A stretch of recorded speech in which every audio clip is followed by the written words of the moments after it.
je vais vous faire un parallèle entre l'ergonomie et l'humanisme numérique.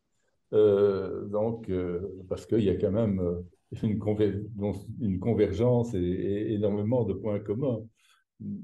On sait qu'il n'est pas facile de définir l'humanisme numérique comme d'autres concepts novateurs, ou du moins de s'entendre sur ce que recouvre concrètement ce concept. Ben, il en est de même pour l'ergonomie. On en parle depuis bien entendu très longtemps, hein, depuis les années 40. Il y a donc plus de 80 ans qu'on parle d'ergonomie. Malgré qu'on en trouve déjà des traces avant ça au XVIIIe et au XIXe siècle. Elle se développait, mais elle s'est développée plus concrètement dans les laboratoires aéronautiques de Grande-Bretagne pendant la guerre 40-44. Puis formellement, en 1949, un ingénieur qui s'appelait Kenneth Murrell, qui était aussi psychologue, crée la première société d'ergonomie qui est l'Ergonomics Research Society. Elle rassemble d'emblée des ingénieurs, des psychologues, des physiologistes, des architectes, des designers et même des économistes. Plus précisément, le champ de l'ergonomie de l'époque participait déjà de l'évolution technologique. En effet, pendant la guerre 40-44, on s'est rendu compte, aux dépens des pilotes et membres d'équipage, de l'écart qui existait entre la conception ingénieuriale et abstraite des tableaux de bord des bombardiers et leur usage par les pilotes en mission dans les conditions réelles, c'est-à-dire dans le stress d'un environnement qui n'avait plus rien à voir avec les simulateurs et séances d'entraînement sécurisées. On perdait trop de bombardiers à cause de cette vision ingénieuriale de la conception des interfaces de pilotage qui conduisait à faire de nombreuses erreurs. L'attention des pilotes, compte tenu de la situation, étant concentrée bien ailleurs que sur le tableau de bord. On avait oublié que le bombardier était destiné à voler dans le monde réel, et l'ergonomie se nourrit dans le monde réel. Si l'humanisme numérique est une philosophie qui promeut la place centrale de l'humain dans l'ère numérique, ses objectifs sont axés sur la protection, le respect, l'amélioration de la condition humaine dans le contexte des technologies numériques. Or, l'ergonomie couvre le champ de toutes les technologies et pas uniquement numérique. Elle est d'ailleurs le précurseur et même sans doute fondatrice de l'humanisme technologique qui recouvre donc l'humanisme numérique. L'ergonomie concerne toutes les technologies. Cela va de la conception des interfaces dans les navettes spatiales. Un bureau toulousain d'ergonomie a travaillé d'ailleurs sur cette conception-là. Et ça va donc de cette conception des interfaces des navettes spatiales à la mise en cajot des huîtres dans votre région d'Aquitaine. Donc, on est vraiment dans la couverture de toutes les technologies. L'économie a donc joué un rôle essentiel dans la promotion de l'humanisme technologique en optimisant la conception et l'utilisation des technologies pour répondre aux besoins, au bien-être et aux capacités humaines et en favorisant une utilisation plus éthique et socialement responsable de la technologie. Tout cela depuis bien longtemps, mais peu entendue et peu comprise dans cette finalité-là. L'ergonomie, encore aujourd'hui, n'a-t-elle pas été réduite pour beaucoup au siège de bureau et à la posture assise, ou encore considérée par de nombreux, à la fois scientifiques et entreprises, comme un luxe coûteux et inutile, ne voyant pas et ne comprenant pas son impact sur la rentabilité, les performances au travers du bien-être de l'homme, son impact sur le respect du fonctionnement humain réel de l'homme dans toutes ses activités. Les objectifs de l'ergonomie sont là, par exemple, et c'est ici où je dis qu'il y a des liens très forts avec l'humanisme numérique, l'amélioration de l'accessibilité, par exemple, qui vise à rendre les technologies plus accessibles à un large éventail de personnes, y compris celles qui ont des besoins particuliers, comme les personnes handicapées. L'ergonomie cherche aussi à minimiser les contraintes physiques et mentales liées à l'utilisation de la technologie. Cela peut inclure la conception d'interfaces adaptées au fonctionnement cognitif des utilisateurs, ainsi que des systèmes informatiques qui minimisent le stress mental. L'ergonomie centrée sur le facteur humain prend en compte les caractéristiques et les besoins humains dans la conception des technologies. Par là, Elle contribue à la prévention des risques pour la santé, notamment les problèmes de santé liés à l'utilisation des technologies, que ce soit la santé mentale ou la santé physique. Elle conduit à l'amélioration aussi, disons, de la productivité, de la satisfaction. Une technologie visitée par l'ergonomie devient réellement et plus facilement utilisable par l'homme, ce qui augmentera la satisfaction des utilisateurs et améliorera leur productivité dans le monde. Une technologie conviviale réduira le stress lié à l'utilisation de la technologie. Elle exerce aussi, ça va aussi dans le thème du colloque, une responsabilité sociale. L'ergonomie encourage une approche plus éthique et socialement responsable de la technologie. Elle prend en compte les impacts sociaux, environnementaux et éthiques de la technologie, contribuant ainsi à un humanisme technologique qui cherche à maximiser les avantages pour la société tout en minimisant les inconvénients. En résumé, l'ergonomie contribue à un humanisme technologique en plaçant l'humain au centre de la conception et de l'utilisation des technologies, en veillant à ce qu'elles soient adaptées aux besoins et aux capacités humaines et en favorisant une utilisation plus éthique et socialement responsable de la technologie. Si on s'attarde sur les finalités de l'humanisme numérique, on y cherche à garantir que les technologies numériques, et ici on se limite au numérique, servent les intérêts et le bien-être de l'homme et donc de l'humanité, en mettant l'humain au centre de la réflexion et de la conception technologique, tout en veillant à l'éthique, à la transparence et à l'inclusion. C'est donc une approche philosophique qui cherche à équilibrer l'innovation technologique avec la protection des droits et de la dignité humaine. Ben, les finalités de l'ergonomie sont les mêmes, nous l'avons déjà dit. Dans cet esprit, une définition de l'ergonomie, d'ailleurs, proposée dans les années 90, 90 pour les Français, par l'IEA, c'est-à-dire l'International Ergonomics Association, qui est l'association mondiale d'ergonomie qui fédère toutes les associations nationales. Ben, l'IEA donne comme définition de l'ergonomie, il dit donc l'ergonomie ou human factor vise la compréhension fondamentale des interactions entre les humains et les autres composantes d'un système dans ses principes théoriques, dans ses données et méthodes, en vue d'optimiser le bien-être des personnes et la performance globale des systèmes.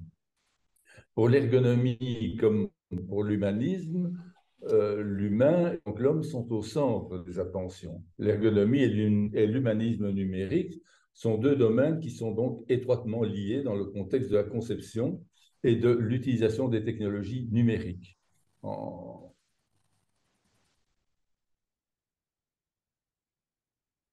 Donc, en reprenant quelques finalités de l'ergonomie telles que je les ai déjà sommairement évoquées plus haut, quel lien important existe entre ces deux domaines, donc l'ergonomie et l'humanisme numérique? Ben, priorité à l'utilisateur. L'ergonome, dans sa partie connue sous le nom d'ergonomie informatique ou des IHM, donc ergonomie des interfaces utilisateurs, se concentre sur la conception de systèmes informatiques et d'interfaces utilisateurs qui sont conviviaux, faciles à utiliser, qui répondent aux besoins des utilisateurs, mais aussi qui sont en harmonie avec leur mode de fonctionnement cognitif, avec leur activité réelle et leur expérience. L'humanisme numérique prône des technologies centrées sur l'humain et axées sur l'amélioration de la vie des individus. Ces deux approches mettent donc l'accent sur la satisfaction des besoins et des préférences des utilisateurs. Deuxième point, disons, de liaison, c'est le respect de la dignité humaine. L'humanisme numérique met l'accent sur le respect de la dignité humaine dans l'environnement numérique en garantissant que les technologies numériques ne portent pas atteinte à la vie privée, à la sécurité, à la liberté des individus. L'ergonomie contribue de son côté à cet objectif en concevant des interfaces utilisateurs qui protègent la vie privée, facilitent la sécurité et minimisent les erreurs humaines. Autre point d'accroche, accessibilité. L'ergonomie vise à rendre les systèmes informatiques accessibles au plus grand nombre d'utilisateurs, y compris les personnes handicapées. L'humanisme numérique préconise l'inclusion de tous, quelle que soit leur capacité. Ainsi, l'ergonomie joue un rôle essentiel en garantissant que les technologies numériques sont accessibles et utilisées et utilisables par un public diversifié. L'éthique de la conception est aussi un point, disons, qui les réunit. L'humanisme numérique encourage une réflexion éthique dans la conception des technologies numériques en prenant en compte les conséquences sur la société et l'individu. L'ergonomie peut contribuer à cette réflexion en intégrant des principes éthiques dans la conception des interfaces utilisateurs, en veillant à ce qu'elles soient transparentes, équitables et respectueuses des valeurs humaines. Enfin, bien-être et santé mentale. L'ergonomie peut contribuer à la réduction de la fatigue, du stress, de la frustration liée à l'utilisation de la technologie en concevant des interfaces conviviales. L'humanisme numérique s'engage à minimiser les effets négatifs des technologies sur la santé mentale et le bien-être des individus. Bref, pour conclure, on peut dire que l'ergonomie et l'humanisme numérique partagent des objectifs communs de concevoir des technologies numériques qui améliorent la vie des individus, respectent leur dignité, favorisent l'inclusion, sont éthiques et préservent leur bien-être. En travaillant ensemble, ces deux approches contribuent à créer un environnement numérique plus convivial et respectueux de l'humain. L'ergonomie contribue donc à façonner un environnement numérique qui est plus respectueux de l'humain et plus éthique, plus inclusif et plus propice au bien-être individuel et collectif. Elle joue donc un rôle essentiel dans la promotion des valeurs humanistes à l'ère numérique. Voilà, je vous remercie. Merci René. J'en profite, puisque les personnes ont pu arriver maintenant, pour préciser que M. Patteson est professeur à l'Université libre de Bruxelles. Vous avez entendu que dans ces spécialités, il y en a d'autres, mais enfin, c'est centralement la question de l'ergonomie. Et il se trouve aussi que René, ainsi que Michel Mémaris, qui va parler ensuite, sont parmi les 4 membres fondateurs, avec Carlos et Correia du Portugal et moi-même, du réseau ETIC. Et nous sommes particulièrement heureux d'avoir Michel et René ce matin, bien qu'il n'ait pas été possible de les avoir ici en direct, mais on peut quand même communiquer avec vous. Donc, merci René. Peut-être y a-t-il des questions dans la salle? Catherine, Pascal, je pense qu'on ne t'a pas donné un micro. Je ne sais pas où est le micro volant non plus. Tu veux t'approcher pour poser la question à René? René, tu connais Catherine. Tu veux te mettre... C'est bon. Bonjour René, bonjour tout le monde. J'ai une question sur l'ergonomie. En effet, tu as parlé beaucoup de contexte, d'usage et donc d'appropriation par l'expérience. Est-ce que tu fais des liens, je pense que oui, avec tout ce qui se passe autour du design, de l'UX design et aussi de toute l'appropriation actuelle des designers sur cette question-là, ergonomique? Merci René. Oui, c'est un problème récurrent, d'une part. Je veux dire, c'est un peu le drame, disons, de l'ergonomie. Tu parles de l'appropriation par les designers. Il y a aussi une appropriation par les informaticiens. Je crois que chez AETIC, on a eu l'expérience, disons, d'informaticiens. Enfin, peut-être AETIC, mais aussi dans d'autres événements qui se passent dans la région, notamment à Biarritz, etc.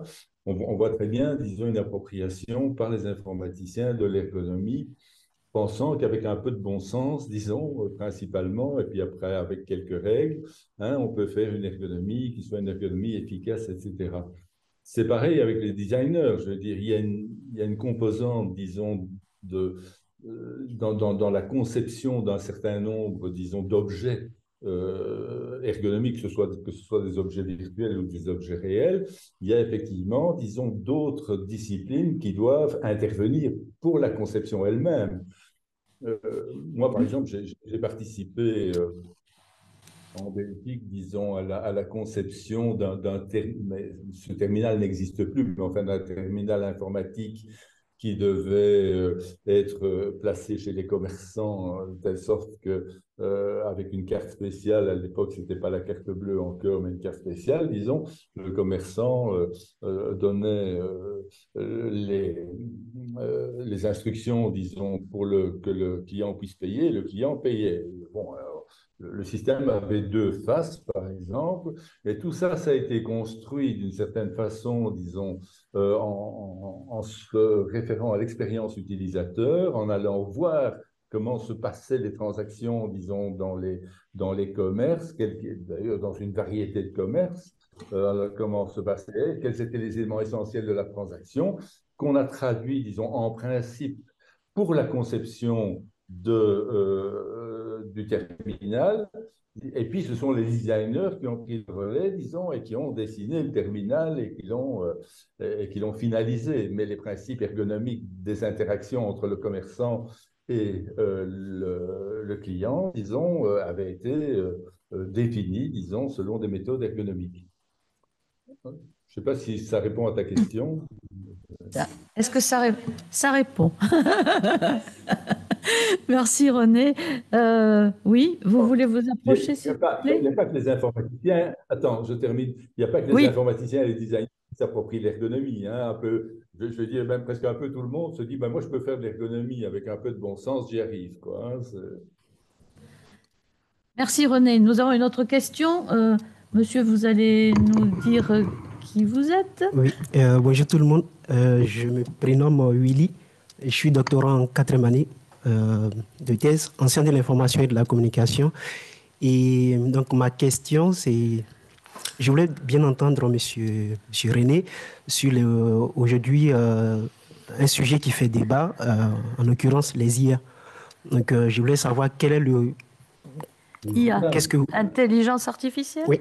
Intelligence artificielle, oui. Voilà, donc je voulais savoir quel peut être le rôle de l'ergonomie dans, disons, dans la conception des IA aujourd'hui, puisqu'on sait que pas mal d'IA font l'objet des dérives, de débats donc, avec ChatGPT. Donc je voulais vous entendre peut-être.